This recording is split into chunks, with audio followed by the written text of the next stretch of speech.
тақырыбымызда ең бірінші үйге берген тапсырманы тексереміз. Сіздерге мен 3 тапсырма берген болатынмын. Бірінші тапсырмамыз бойынша бізге өзіміз оқыған 3 мақаланы Нұрберді Уәлиевтің тұрмыстық дискурсқа қатысты жазған, Байымқұл Қалиұлының дискурс және оның негізгі тілдік белгілері және Жамал Манкеева Айтқалиқызының дискурсқа қатысты жазған мақалаларды сіздер оқыдыңыздар. Сол 3 мақаланы салыстырып Вен диаграммасын жасау керек болды. Яғни 3 мақаланың ортақ түсінуде қандай айырмашылықтары бар деген бірінші тапсырмамыз болатын. Екінші тапсырмамыз біз дискурс талдау теориясы кітабына оқулығынан сіздерге тапсырма берді. 66-шы бетке дейін оқылық және соған байланысты сөзіма, анаграмма құрастыру және тағы бір тапсырма болды. Бұл бір тұжырымды ғалымдардың өздеріңіз таңдап, соны терістеу деген. Енді сол үй тапсырмаларын тексерейік. Сіз бастасаңыз Вен диаграммасына қатысты, яғни 3 ғалымның пікірінен қандай ортақтық, қандай айырмашылық таптыңыз? Уәлидің тұрмыстық дискурстың формалды коммуникативті ерекшеліктері мақаласы, Қалиұлының дискурс және оның тілдік белгілері мақаласы және Манкееваның дискурс ғаламның тілдік бейнесін жасаушы тілдік құрал атты осы 3 мақаланың негізінде ортақ бір белгілерді табу керекпіз.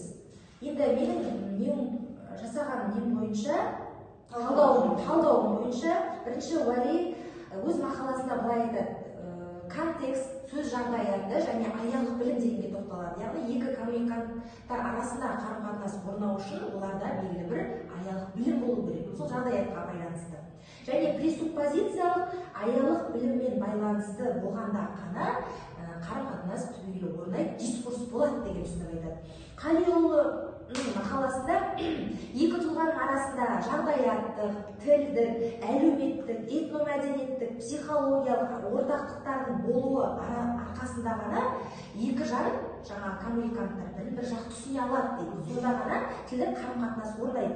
Тілдік қарым-қатынас орнау үшін 3 түрлі нәрсе болу керек. Ұлттық тіл болу керек, яғни таңба. Сол ұлттық тілді пайдаланушы, сол таңбаны тұтынушы, қолданушы және оны қабыл тілді қабылдаушы болу керек. Одан кейін Манкеева өз мақаласында да осы дискурс ол тілдік тұлғаның мәтінге түскен таным әлемі деп түсіндіреді. Және сөйте келе ол ұлттық тілге тоқталады айрықша. Ұлттық менталитетке негізделген. Яғни екі коммуниканттардың арасында тіл болады дейді ғой. Ол қарапайым тіл емес, ол ұлттық менталитетке негізделген ұлттық тіл. Мұндағы ұлттық тіл деп отырғанымыз концептуалды құндылықтар жүйесі ретінде ғасырлар бойы ата-бабаларымыздан келе жатқан, бізге, біздің бойымызға, қанымызға сіңген, қалыптасқан тіл. Яғни бұл үшеуінде де ортақ осы ұлттық тілді айтады.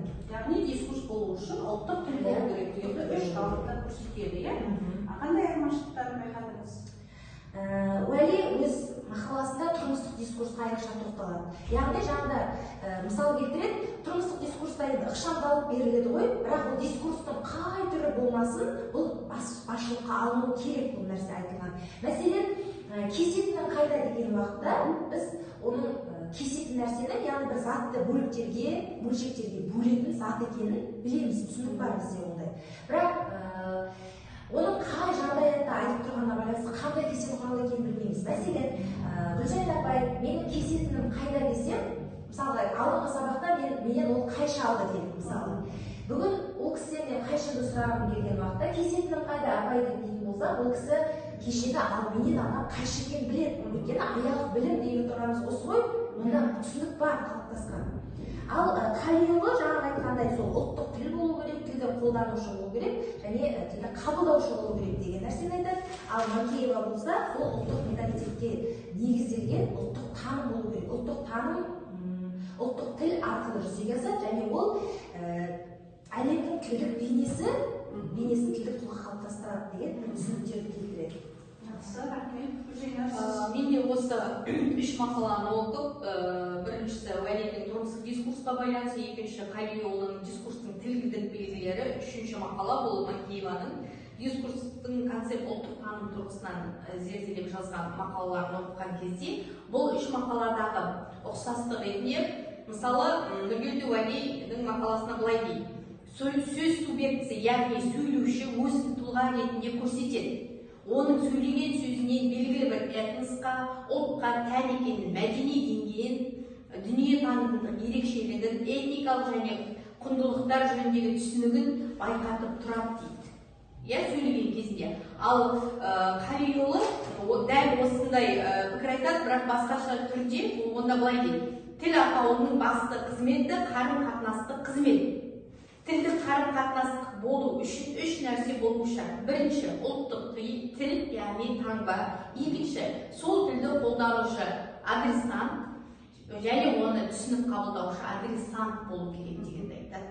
Ал Жамал Манкеева ментатілділік адам санасының терең құрылымында мәдени концептілер арқылы құралған бейнесі, ұғымдары, тілдік таңбалар, яғни концептілер түп мәтіннің дәнінен коммуникация барысында өсіп шығатын ұғым мазмұны дегенді айтады.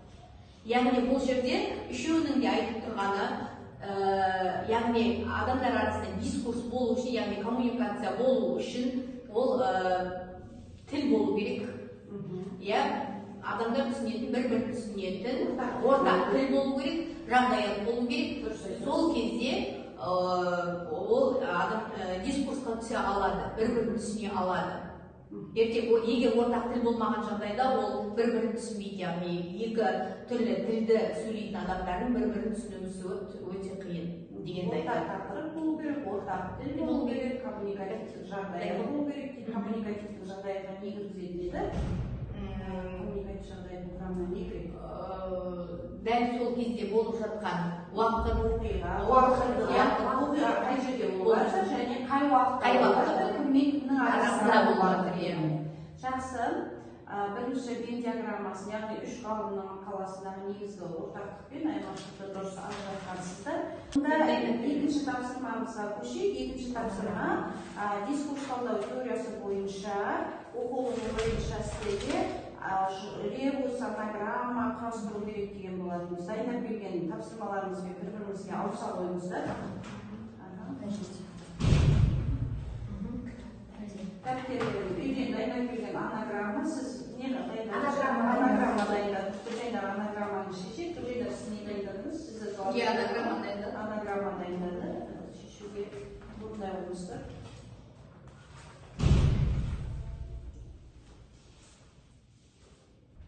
Оқуға пайда орынға болады.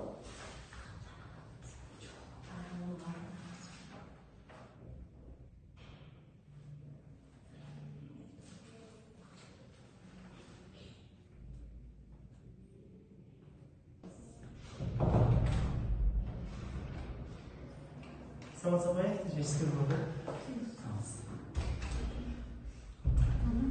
Жақсы, қаншасын таптыңыздар? Енді тапқанымыз бойынша әуелі не қалай таптыңыз, сосын соған сипаттама бересіз шығарғаныңызда. Кім бастайды? Бірінші, просодия деген сөз. Бірінші просодия деген сөз. Жақсы. Просодия деген бұл интонация. Интонация, дискурста. Дискурсты просодия ауызша дискурсты тұтасып тұратын бір дискурсты тұтасып тұратын бір. Екінші такси деген сөз таптықсың. Таксист. Қандай тақырыпқа қатысты? Ол уақытқа байланысты. Ол уақыттық категорияға байланысты. Яғни уақытты ілгерілі, кейінді жылжыту. Оны мысалға ретінде жаңағы бір айдан кейін хат келді, немесе ораш келсе қонаққа шақырам деген мысалға. Жақсы. Және тағы бір сөз табылды ғой, үшінші пропозиция. Пропозиция. Бұл не еді? Пропозиция дегеніміз курста сөйлемге қатысты. Не деген мағына? Пропозиция дегеніміз сөйлем қабылдау. Пропозиция екі түрі бар ғой? Пропозиция деген не болды сонда? Пресуппозиция деген не болды? Анаграмманы құрған өзіңіз құралай. Пропозиция қалай жібересіз? Менің мысалға бір сөзді айтатын болсам, сізбен сөйлесу барысында менің ойымдағы ең алғашқы түзілім тематикалық өзек пропозиция. Ал сізге жеткен уақытта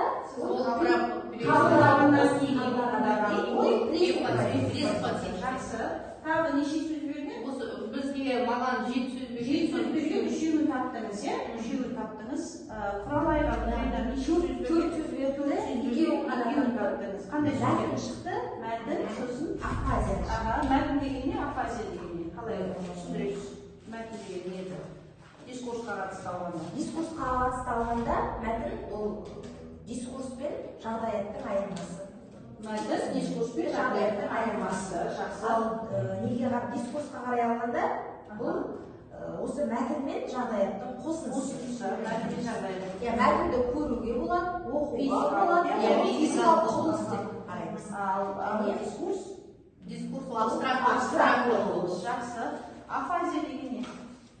Афазия ол біз көбінесе бұны нейролингвистикада қолданамыз. Не білдіреді ол? Афазия деген адамның жаңағы несі ғой? Бұзылуы, иә? Бұзылуы. Мидағы жарақаттарға байланысты болады. Жақсы. Өте жақсы. Сіз төрт сөздің екеуі ғана емес.